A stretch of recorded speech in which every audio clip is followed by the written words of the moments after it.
आंतर्जातिक ख्यातिसंपन्न व्यक्तित्व एवं ओडिया जातिर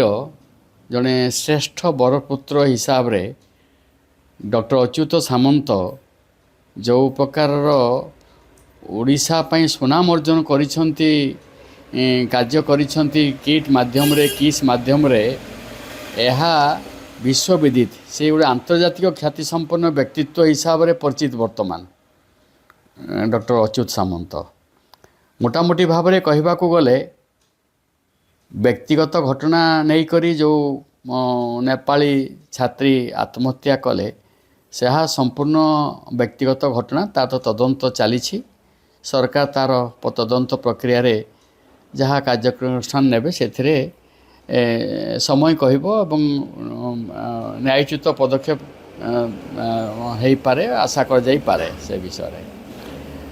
किंतु मो विचार रे एभली जने व्यक्ति जे सारा जीवन समर्पित भाव में कार्य करिसंती डॉक्टर अच्युत सामंत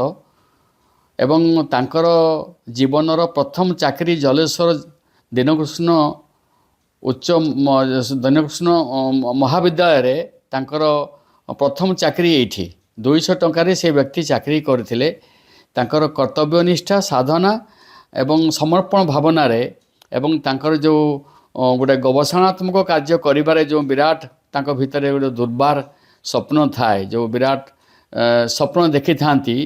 सेही दृष्टिकोणरू सेही व्यक्ति आम पई गोटे महान ए जाति पई गौरव ओडिया जाति पई गर्व एवं गौरवर व्यक्तित्व तेणु ये जो कहीं कुचक्री गोष्ठी तांको विरुद्ध रे समालोचना करुछंती तांको विरुद्ध रे विभिन्न कथा कहउछंती अनुष्ठान विरुद्ध रे विभिन्न कथा कहउछंती जो अनुष्ठान सर्वविदित जो अनुष्ठान विश्वस्तरीय अनुष्ठान जो अनुष्ठान को तमाम विश्वर लोक पसंद करिसंती विश्व व्यक्तित्व निर्माण करिवार जो अनुष्ठान से अनुष्ठान को एभली भाव में निंदित करिबा ठीक नुहे बोली मोर विचार मोर जहाँ चिंताधारा एवं जन सुनाम अर्जन करुवा व्यक्तित्व को सुनाम अर्जन करिथिबा अनुष्ठान को जदि आमे एभली समालोचना करी कुत्सा रचना करी बा समालोचना करी यह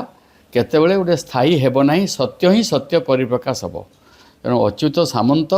सी प्रकृत रे जड़े निष्ठापर व्यक्तित्व त्यागी व्यक्तित्व समर्पित भावना रे कार्य करिसंती एवं